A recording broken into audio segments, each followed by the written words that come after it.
Good afternoon, everyone. On behalf of the Departments of Electronics and Communication Engineering and Electronics and Computer Engineering, I extend a warm welcome to all the participants and resource persons joining us for today's session of Faculty Development Program on Quantum Computing from Basics to Research. Sribudha College of Engineering, established in 2002, is a premier institution committed to excellence in technical education, research, and innovation. The institution is approved by AICTE, affiliated with APJ Abdul Kalam Technological University, and offers BTech, MTech, and PhD programs across various disciplines. The college has earned recognition for its academic quality through NAAC accreditation, multiple NBA accredited programs, and conferment of autonomous status by UGC in 2023. With a strong focus on outcome-based education, research, innovation, and value-based learning inspired by the teachings of Lord Buddha, the institution strives to develop competent and socially responsible engineering professionals. Before we begin, I would like to share a few important instructions about the FDP. A Google Sheet for attendance and feedback will be shared in the chat box during the session. All participants are requested to complete the attendance and feedback form. A mandatory quiz will be conducted at the end of the program to assess the learning outcome. Participation in the quiz, attendance, and feedback submissions are mandatory requirements for the certificate generation. The FDP sessions are generally scheduled from 2 p.m. to 3 p.m. However, the timing may vary depending on the availability and convenience of the resource person. Any change to the schedule will be communicated to all participants in advance. We hope that this FDP will provide a valuable insights to the fundamentals, advancements, and research opportunities in the field of quantum computing. Now, I invite our head of the department, Professor Pavita PP, to address the gathering and officially inaugurate the FDP. Good afternoon, all. Hope I'm audible to everybody. Distinguished speakers, faculty members, researchers, and all the participants gathered here. It gives me immense pleasure to welcome you all to the 6-day FDP on quantum computing from basics to research. We all know we are in an era where the technology is rapidly changing. The advancements that once seemed impossible are actually in reality now. Quantum computing is one such technology that can shape the future of computing. We all are very much familiar with the classical computers. For more than 70 years, with the digital technologies using zeros and ones, we have transformed our world with the computers. However, a problem of increasing complexity is not solved even by the supercomputers. Even they have the limitations of it. So quantum computing offers new approach of moving from binary to qubits. So I hope the speakers will give a more insight into what quantum computing is, why we should use it, what is its application, research orientation, many such things. So it is much more faster compared to normal computing. That is a basic way of understanding it. So for all the educators, researchers, and the participants joined here, it is merely an emerging topic, and it is an opportunity to prepare ourselves and our students for the next generation of technological innovation. That is the reason why this FDP was put up. And it is designed to bridge the journey from understanding the basics of qubits to contributing to the cutting edge research with curiosity and continuous learning.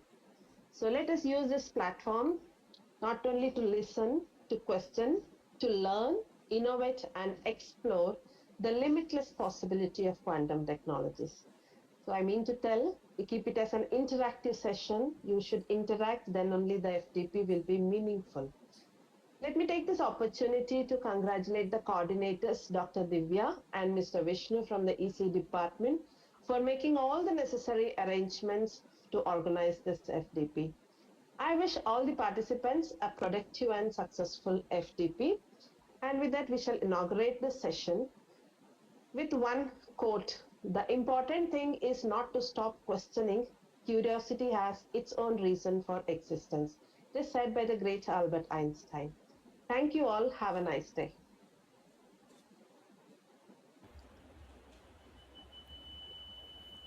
Good evening, all. It's my privilege to introduce Mr. Srikutan Ellis, who is a who was a alumni from ISET Pune, one of the top institute in our country, and he is a co-founder and CEO of uh, Block Quantum, and he has 4 years of experience in quantum computing. He has worked in Q and Quantum Insider. And let me introduce Srikutan LS and welcome him to have give a wonderful session on introduction to quantum computing.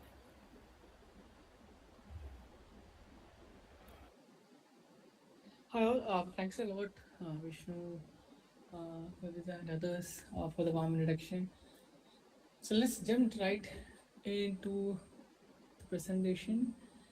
Today I'll walk you through quantum computing and its multiple aspects. So this will be like a primer for your rest of your workflows, rest of your sessions. So as those have told, quantum computing is the next frontier of information. You have been dealing with zeros and ones. Now you can deal with zero and one, zeros or ones from zero and one. So that is where the next frontier is going to come in. As you might know, right now classical computers operates in bits, high voltage, low voltage. There is a huge problem in Moore's law. The advances is stalling. It's not doubling every year. And if the classical computing is a library who read text at once by time, one time at a time, it is linear and it's sequential. That means it can do process once at a time, so it progress linearly. So that is where a lot of this difficult process, difficult use cases are still to be solved. This was actually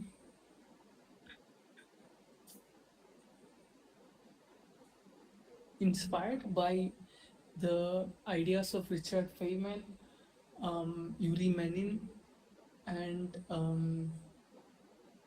Paul Binoff. So these are the three founding fathers of quantum computing: Yuri Menin, uh, Paul Binoff. If you have anything to speak up, if my screen or anything is not visible, please let me know via text. Excuse Sorry. me, sir. Yeah, Could you please put the slideshow so that we can sure. see the PPT complete and full screen? So yeah, there is any such um, things, please Thank you, sir. put on your mic and let me know. So Yuri Menin, Binoff, and Richard Feynman are the founding fathers of quantum computing. They gave us the idea. They give us the idea that why can't we use physics that is being physics which governs the nature for computing. The very famous quote of nature isn't classical, damn it. And if you want to make a simulation of nature, you would better make it quantum mechanical. So this was one of the key moments where quantum computing as a, as a huge industry started. So as you could see, this was given in 1980s. So it's roughly 40 years from now that the quantum computing foundations were sold. So to give a idea, classical bit can exist as head or tails. It can only be 0 or 1 at a time, but quantum can exist at a state where it can be both. So Um, so there's a common misconception that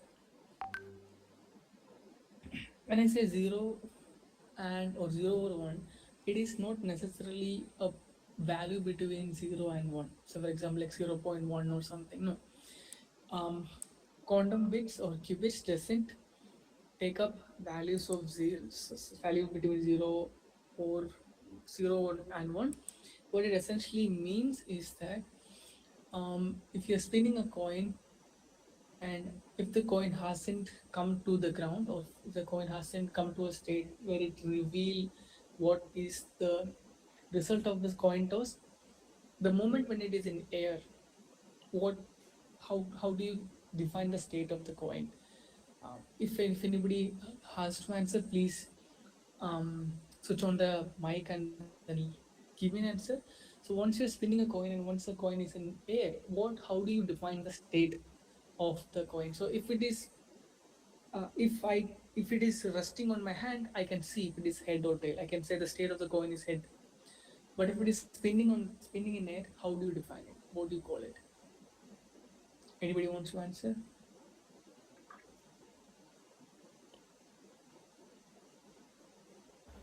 Sorry, it will be either head or tail, with different probability of becoming head or tail. Correct. We can say it as it is a combination of head and tail, right? Combination of head and tail, but you don't know what is the probability. So you don't know. So how do you know the probability? You spin the coin 1,000 times, 10,000 times. You spin the coin multiple times, and then you could see according to the results that you got, you can say okay, 50% it is head and 50% it is tail. So this is how you define a quantum bit. So this is a fundamental building block called superposition. And Superposition is the principle or phenomenon where a state, a quantum mechanical state, or so what I mean by quantum mechanical state or quantum mechanic, or yeah, a qubit state. So this you need to be really you need to really understand. How do you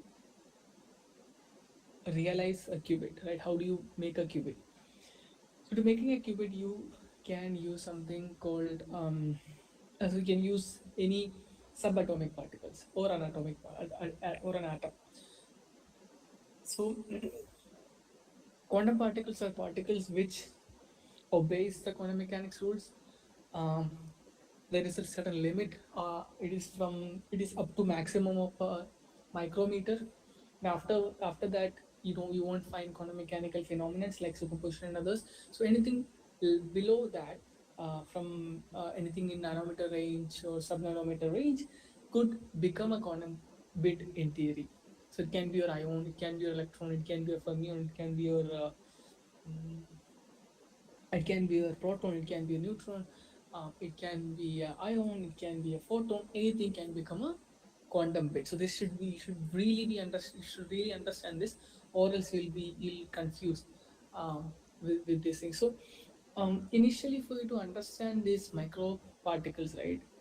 A little bit of quantum mechanics could help, but it is fine. You necessarily don't need a lot of that. You can simply go to ChatGPT or Gemini and ask it to teach you all these fundamental principles. So this is superposition, and after that, um, so it's a very interesting thing that you could look into. So there is something called Mark Center Interferometer. It's called MZ interferometer, MZI. So you could see that a photon was at two different places at the same time. They actually experimentally proved it. Go and try to read more into it. So it's a really interesting, fascinating aspect. So this is where the weird, spooky phenomenons of subatomic particles come into place, or quantum particles comes into place, right? So for a quantum particle or a qubit, um, let us take an example of an electron, right? An electron, what are the states? Can you take it, guys? For electrons, so for a coin, the states are head or tail, right? For an electron, what are the states? What do you think are the states of an electron that we could measure to use it as use it to make a quantum bit? What do you think are the states? Any guess? It can be completely wrong. That's fine.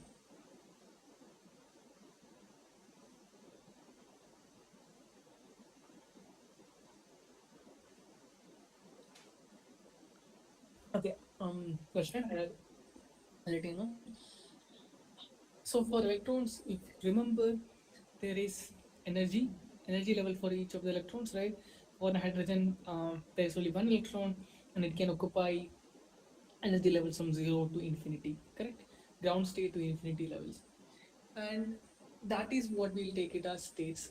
So what we'll do is we will confine the electron into two energy levels, just two energy levels, and then we'll say, let's say if the energy levels are 2 and 3, then 2 would become 0 and 3 will become 1. So that is how 0 and 1 state comes into fruition in a quantum bit.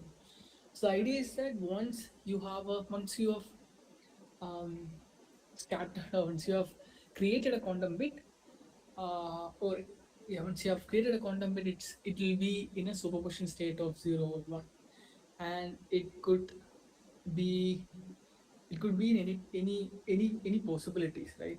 So for a for a for a coin it is 50-50, right? 50 tail, 50 head. But for electron, it could be like 50, sorry, 20% 0 and there is 70% 1. So that's why this proportion aspects comes in. Now another analogy that we always try to give for beginners, it's because this is a beginner level tutorial, that's why we are giving this, but later you might know this is not the right way to think about it. So for beginner level analogy, you can think of that a quantum bit, because of the superposition that it has, it will be able to look at all the possible paths at once, rather than one path at a time, right? One path at a time, because it's classical. But there are certain other nuances to it. It is not as simple as that we says. Now, the second aspect is something called entanglement. This is also really difficult for people to comprehend. So let's say we have two qubits or two quantum bits, and both the quantum bits would can come in and build stuff. So right, let's say we created two quantum bits together. Now, because of how they are created, it's very important. Okay, because of how they are created, or certain operations that we do in it. So what I mean by operations? So operations are essentially um, shining a light onto it. Some way of operations, shining a light, or sending some waves, sending some frequency waves. So it can be different type of sending a laser of different frequencies. Because of such different aspects, um, it becomes entangled. So if two qubits entangle, so one important aspect is that all the qubits are not always entangled, right? It doesn't mean that okay, there are two qubits which are entangled. No, if there is two qubits, we can make them entangled. That's the idea. We can make them entangled. If you're making two qubits entangled, what happens is that by just looking at one qubit, let's say qubit A and qubit B are entangled. Let's just looking at one qubit, we will be able to understand what is the state of other qubit. It's a very interesting, fascinating aspect. So just looking at one qubit, we can understand what is the state of other qubit. So let's say if you know the qubit A is at a state 1, so according to how they're entangled, we'll be able to know what is the state of the other qubit. It's a very fascinating thing, um, and that's been proven that it can be used for faster. It can be exploited for quantum computing purposes. So this is one of the um, key aspects behind something called quantum teleportation. you could also learn more about what is called teleportation. So when I say teleportation, it is not necessarily you can teleport somebody, you can teleport information. So that is essentially called teleportation.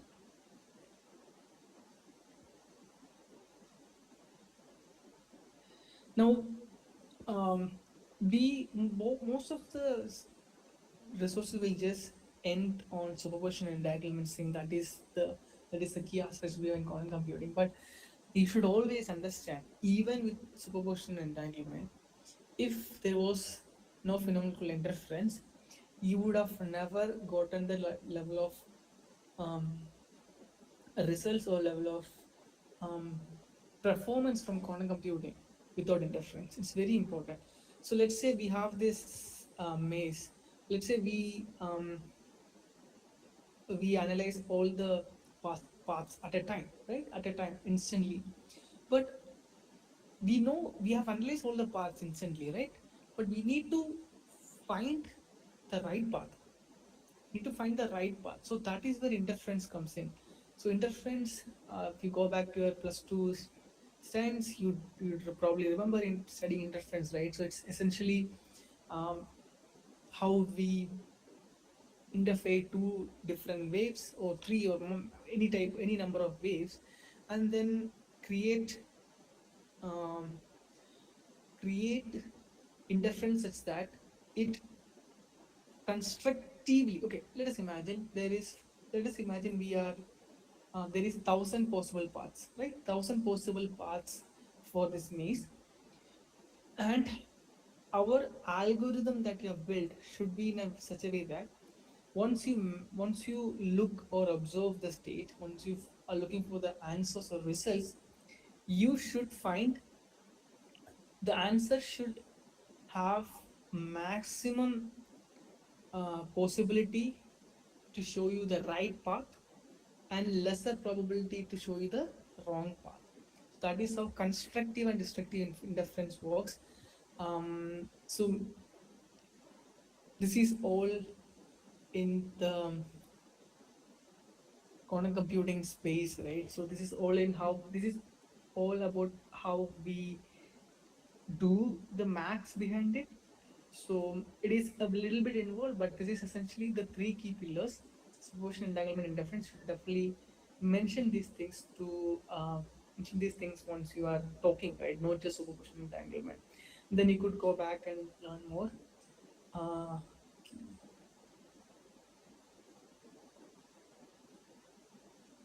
mm,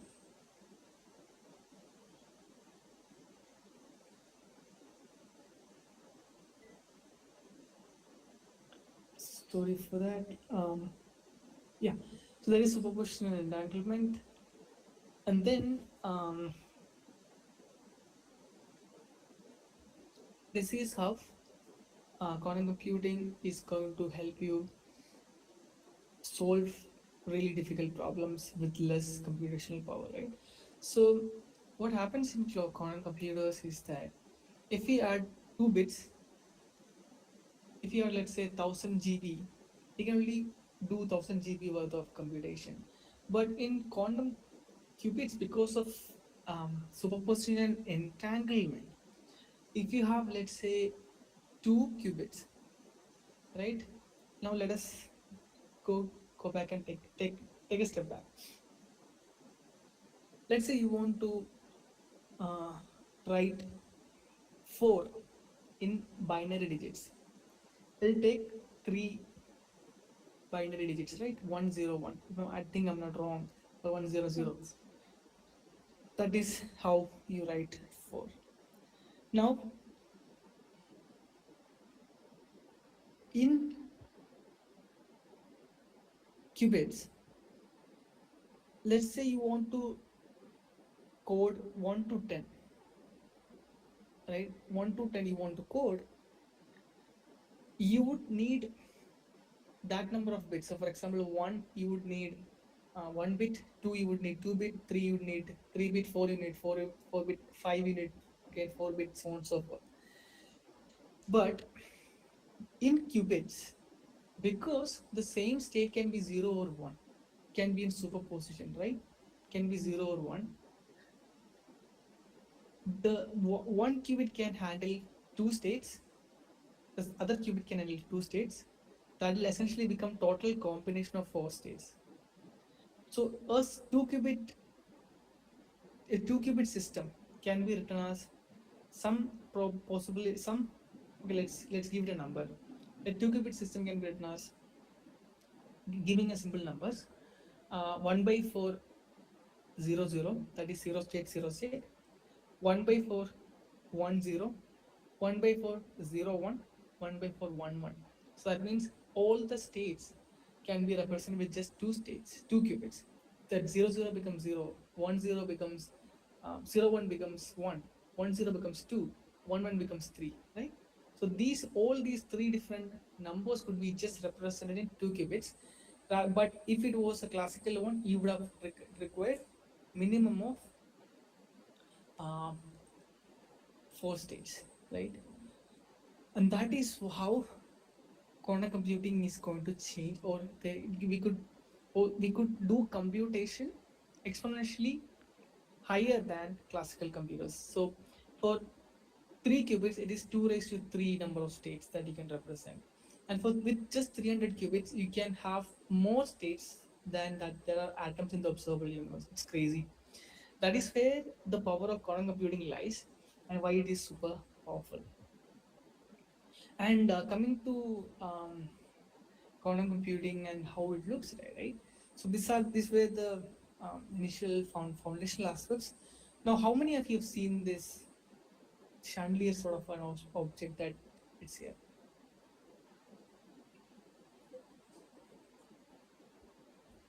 Nobody? Can you say what is it?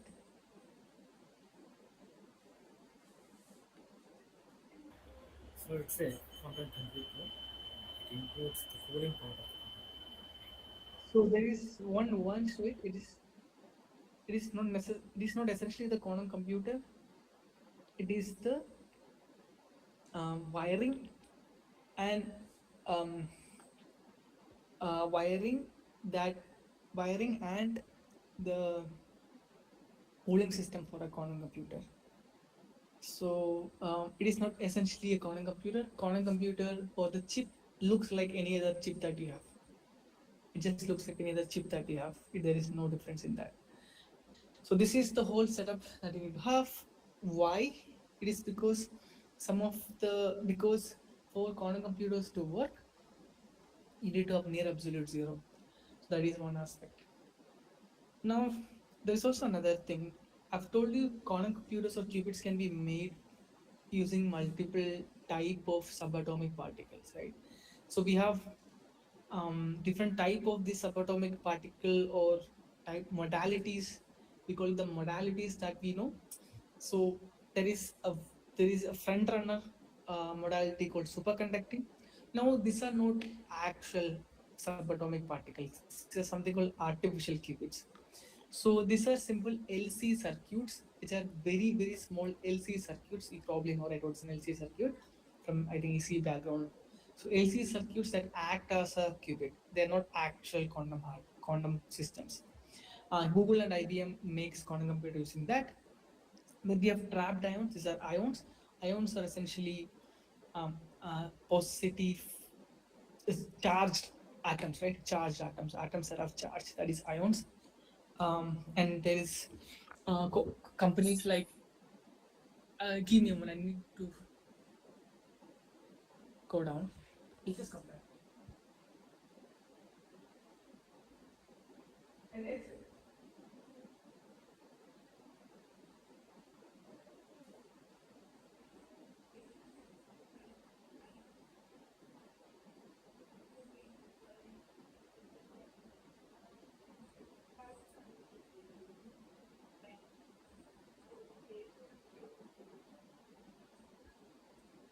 sorry for that. So then we have photonic. So you probably know photons are fundamental building blocks of light.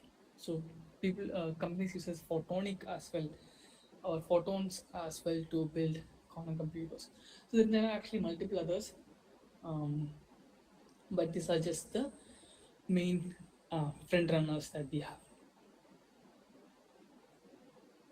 Now I'll come to different applications and where it stems. So we need to be very clear about one aspect is that quantum computing, because it is so powerful, and because we have an algorithm called Shor's algorithm, which could break the current encryptions that we encrypt our messages and any internet communication. There's a huge threat because of that, and the solution is something called post quantum cryptography. um, this is something that you could go on and see. So this itself is a separate branch of study, post quantum cryptography. I just want to introduce this as an application. So it's still it's a different branch of study altogether. There is quantum key distribution, post quantum cryptography, and different other aspects that comes into this. But from a application perspective of quantum computing, there are multiple other really good applications in drug discovery. So one of the main reason why quantum computing came into being was um, Richard Feynman failing to create, failing to simulate molecules, um, failing to simulate molecules with using classical computers, right? So simulating nature is the apt one for drug discovery, and we could do rapid prototyping using uh, quantum computers, and then as well as looks into material sciences. So any type of molecular simulations, the applications can come in pharmaceuticals, material discovery, then medicine discovery, everything. There is an application for simulating molecules. And then another important aspect is optimization problem statements. So this is also a really big area of research. So optimization is essentially you'll have a certain equation that you want to minimize or maximize according to certain set of parameters, certain set of constraints. So this would help you to build stuff.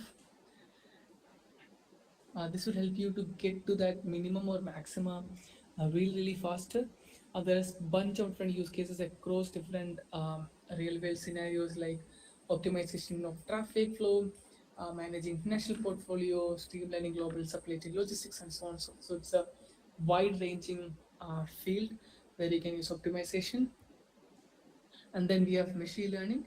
So why we would require quantum computing in machine learning is because few aspect is that because of the highly complex nature of data that we have today, quantum computer will help us to process them and see the patterns that the current classical ones misses, and it can also process really high dimensional data. So these are three four key areas where you can start thinking into looking into quantum computing research and applications. Now everything is good, right? So whatever I've told till this is all about how things are going to change, but you also need to know how things are currently. Now, the main aspect why quantum computing still hasn't come as the main force is two things. One is decoherence. What I mean by decoherence is that these quantum bits, right, qubits that we create are very fragile. What I mean by fragile is if you create a qubit in a superposition, if there is surrounding noise, what I okay, noise doesn't mean sound noise. Noise are essentially vibrations, cosmic waves, or any type of light. If that is there, then the the qubit is going to lose its superposition. It is going to uh, collapse into a state. For example, if it was earlier 0, 20% and 180%, it is going to collapse into, let's say, state 1. Then it is useless. That's qubit is useless. So now, if you look at the classical computers, right, the CPUs that you have, the flip of the flip of this bits. For example, the noise in a classical computers happen one in I think 10 raised to 10, 10 raised to 9, 1 in 10 raised to 9 times. It is very, very, very low. 1 in 10 raised to 9 is very low.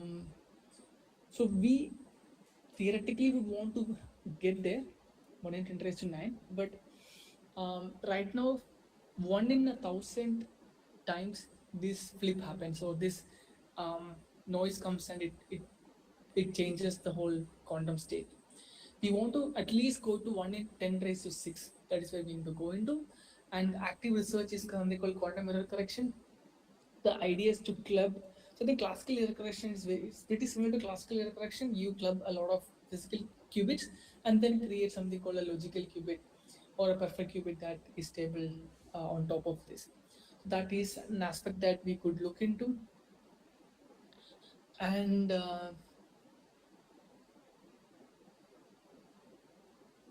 so now the next aspect is how it is going to progress.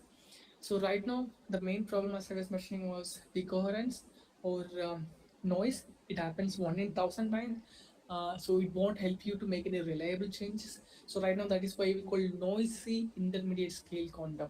It works, but it is not perfect for you to create anything. And then next phase is to scale this to 1,000 plus stable qubits or logical qubits. That will hopefully happen by 2027, 2027, 2028. And then we would go to something called fully error corrected useful quantum computers, where you can give any task and then it'll do. That will hopefully happen by 2032 to 2035. So that is the timeline that we have in front of us. And just sum up, the key players is hardware giants like IBM, Google, and everything. And software main, that is where we come in, block. And then there are other software SDKs or so Python libraries that you can use to start coding right now, called Qiskit, Actual Quantum, and others. Then we have startup ecosystem, PsyQuantum, Xanadu, and DB, who are also building quantum computers. So just to sum up, it is not faster computing. It is fundamentally different. Fundamentally different form of computing. It has huge potential, but we are still in the vacuum 2 stage of NIST. The rest is yet to come. So, if you want to start, you can start with something called IBM Quantum Experience. Also, you can take a look at Qiskit, YouTube, or tools like Quantum Computer for Everyone, books like Quantum Computer for Everyone to dig deeper. So that's all from my part. Happy to take any answers, questions.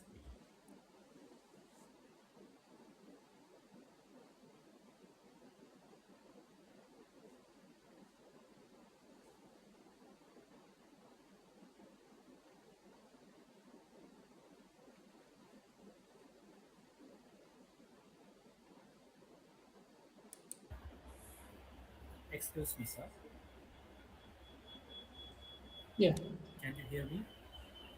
yeah.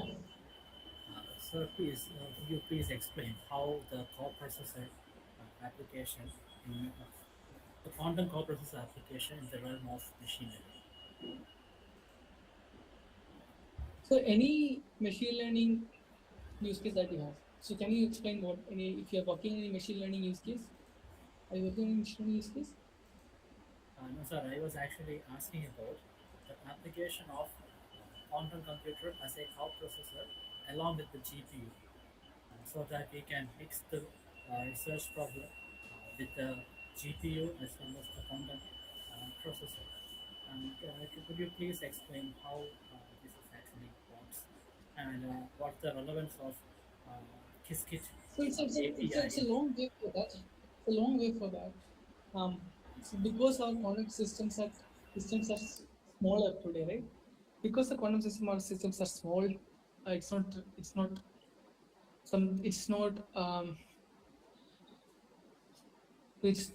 powerful enough to work alongside a GPU and take that amount of load. So that will happen within 2 3 years. That's what we're expecting. But at that point of time, then quantum computers definitely will become an accelerator for GPU, where you could share different workloads, which is computationally expensive to QPU, and then keep something else for GPU. So definitely that's a possibility.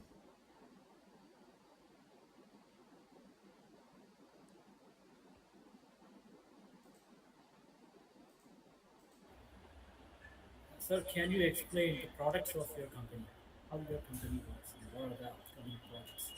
Sure, sure. Um, so I'll just give you a quick demo of our platform. Let's say students or scholars or professors from um, university would want to look into quantum computing and start actual research. That is where our platform will help you. So this is our platform. So let us say you want to start some machine learning experiments. You can simply give it a title, see what type of task it is, like binary classification, multi classification. You will have optimization function or cost function. You could build that cost function over here, and then you could again look at different algorithms that we have, and then you can run according to different sort of parameters, and then this will help you to understand how put it is performing. You could also see a lot of different graphs that it gives you. You could look at the solution, what is the answer, what is the result of the um, of your cost function. And then if you're satisfied with the results, let's say if you want to go beyond the results, you could click this button and you'll be able to get the code for that experiment in a fully readable Jupyter Notebook interface. So if you could see, this is the actual code that I have, that actual code that you have run on the platform. You could get the code for that experiment in a fully readable Jupyter Notebook interface.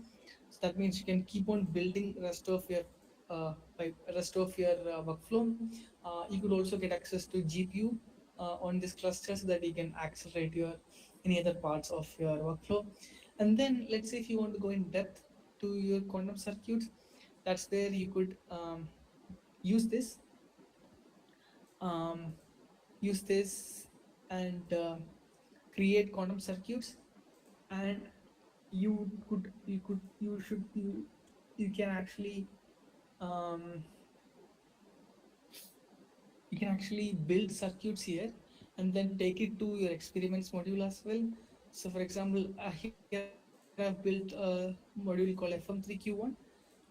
So this is a circuit that I've named it FM3Q1. So should be able to get that circuit here. If you could see right under feature map, you could see FM3Q and FM3Q1.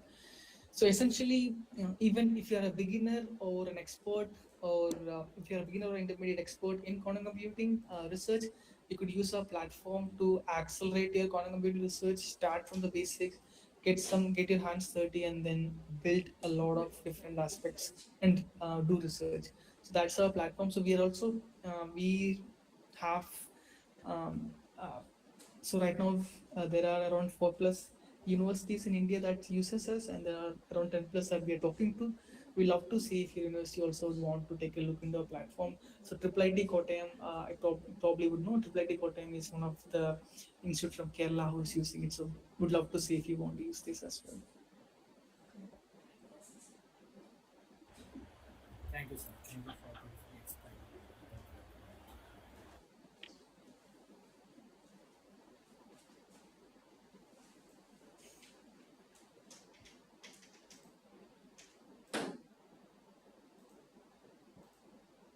Yeah. Any more questions?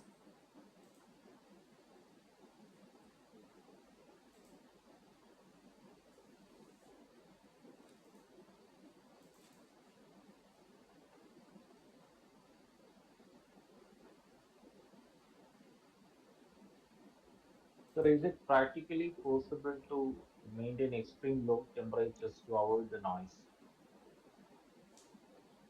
Yeah, yeah, and they're doing it. So any hardwares developed like that? Yeah, yeah, yeah. So there are quantum computers already available from IBM, Google. I think I'm 15+ quantum computers is already available and you can access them via cloud. So, for example, using our platform, you can today, like right now, you can access IBM quantum computer, like actual quantum computer, using our platform. So, I have any idea how the temperature is maintained about minus 273 degrees inside a hardware? Um, so I don't know the exact physics theory behind it, but if you could easily find it, I haven't done a research on that. I'm not the hardware guy. Sorry for that.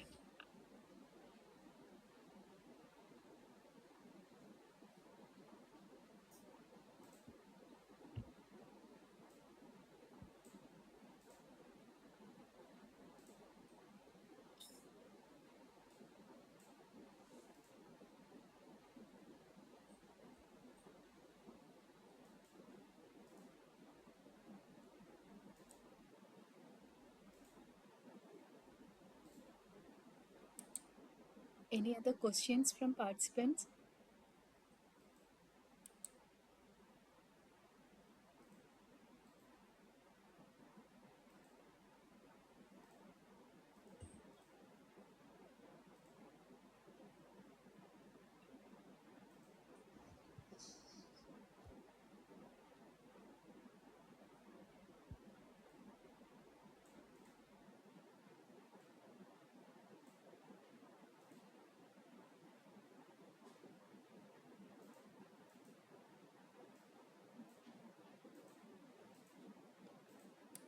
Now I invite Professor Vishnu Vasudev from ECE department for a vote of thanks.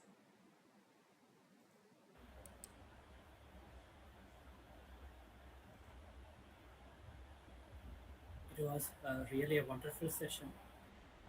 Mr. Srikutan Ellas explained about the basics of quantum computing and applications of quantum computing and how quantum computing is made possible with the help of a chandelier-like structure, which is essential for reducing the temperature. And he also explained how its company is providing a solution for educators and various universities to teach the students about the on the computer and it's working. It was really enjoyable, and also it is a new insight for a lot of academicians over here who are very much enthusiastic to know more about quantum computer and implement the quantum computer or the applications related to quantum computer to their own work. I think it will be very much useful session, and the academician will utilize the insights that they got from this session. It was really wonderful session. Thank you, sir.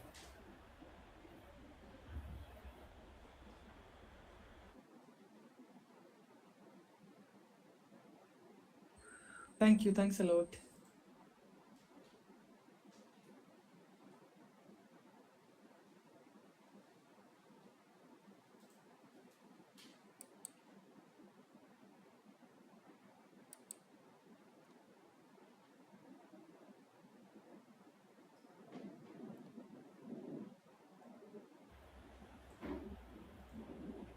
The links to submit your attendance will be shared in the group.